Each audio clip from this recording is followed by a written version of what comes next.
ಹೋಗಿದೆ ಅನ್ನುವಂಥ ಒಬ್ಬ ಗೃಹ ಮಿನಿಸ್ಟರ್ ಹೆಂಗಿರಬೇಕು ಆ ರೀತಿಯಾಗಿ ವರ್ಕ್ ಮಾಡ್ತಾ ಇದ್ದಾರೆ ಅನ್ನೋದು ಬಹಳ ಜನರ ಅಭಿಪ್ರಾಯ.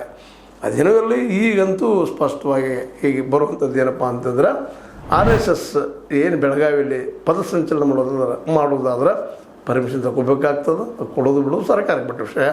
ಇನ್ನು ಹಾಗೆ ಫಂಕ್ಷನ್ ಮಾಡೋದ್ರೆ ಮಾಡ್ಕೊಳ್ಳಿ, ಅವರು ಮಾತಾಡಲಿ, ಏನದು ಅವ್ರ ವೈಯಕ್ತಿಕ, ನಾವು ಬೇಡ ಅಂತ ಹೋದ್ರೆ ಅನ್ನೋ ಮಾತನ್ನು ಈಗಾಗಲೇ ಸ್ಪಷ್ಟ ಹೇಳಿದ್ದಾರೆ. ಅದೇ ಕಾರಣಕ್ಕೆ RSSಗೂ ಪ್ರಶ್ನೆ ಮಾಡಿದ್ದಾರೆ. ಏನಪ್ಪ ಅಂದ್ರೆ ಚಂಪತ್ ರಾಯ್ ಆಗಿರ್ಬೋದು, ಅನಿಲ್ ಮಿಶ್ರಾ ಆಗಿರ್ಬೋದು, ಅದೇ ಕಾಲಕ್ಕೆ ನಮ್ಮ ಗೋವಿಂದ ದೇವಗಿರಿ ಟ್ರಸ್ಟಿ ಆಗಿರ್ಬೋದು, ಇವರೆಲ್ಲರೂ ಕೃಷ್ಣ ಮೆನನ್ ಆಗಿರ್ಬೋದು, ಕೃಷ್ಣನ್ ಅವರಾಗಿರ್ಬೋದು, ಇನ್ನೂ ಅನೇಕರು ಬರ್ತಾ ಇದ್ದಾರೆ ಅದರ ಮೆಂಬರ್ಗಳು.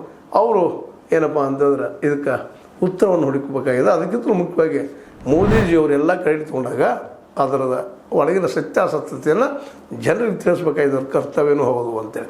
ಮತ್ತು SIT ಇದಲ್ಲ, ಯಾಕಂದ್ರೆ SIT ನೇಮಿಸಿದ್ದು ಅಲ್ಲಿಯ ರಾಜ್ಯ ಸರ್ಕಾರ, ಯೋಗಿ ಆದಿತ್ಯನಾಥ್ ಅವ್ರ ಸರ್ಕಾರ. ಅವರು ತಮಗೆ ಹೆಂಗೆ ಬೇಕು ನಡೆಸ್ಕೊಂಡು ಹೋಗುವಂಥದ್ದಾಗ್ತದೆ. ಅದಕ್ಕೆ ಒಂದು ಸ್ವತಂತ್ರವಾದಂಥ ತನಿಖಾ ಸಂಸ್ಥೆಯಿಂದ, ನ್ಯಾಯಾಂಗದ ಸಂಸ್ಥೆಯಿಂದ, ಅದು ನ್ಯಾಯಾಂಗದ ವ್ಯವಸ್ಥೆಯಿಂದ ಅವ್ರನ್ನ ತನಿಖೆ ಮಾಡಿಸ್ಬೇಕು ಅನ್ನೋಂಥ ಮಾತನ್ನು ಹೇಳೋದನ್ನು ಗಮನಿಸಿದಾಗ ಸಹಜವಾಗಿ ಅನ್ನಿಸ್ತಾ ಇದೆ ಏನಪ್ಪ ಅಂತಂದ್ರೆ ಖರ್ಗೆ ಅವರು ಯಾವುದೇ ವಿಷಯದ ಬಗ್ಗೆ ಮಾತಾಡೋ ಮುಂದೆ ಅಭ್ಯಾಸ ಮಾಡಿ ಮಾತಾಡ್ತಾರಪ್ಪ ಅನ್ನುವಂಥದ್ದು. ಮತ್ತು ಅವ್ರಿಗೆ ಒಂದಿದ್ದು ಧೈರ್ಯ ಸಾಕಷ್ಟು ಅದ. ಯಾಕಪ್ಪ ಅಂದ್ರೆ ಮುನ್ನುಗ್ಗು ಚಲನದ ಮತ್ತು ಓದುಗರು ಇದ್ದಾರೆ. ಜೊತೆಗೆ ಅವ್ರಿಗೆ ಬೆಂಬಲಕ್ಕೆ ಒಂದು ದಲಿತ ಸಮುದಾಯ ನಿಲ್ತಾ ಇದೆ ನಿಧಾನಕ್ಕೆ.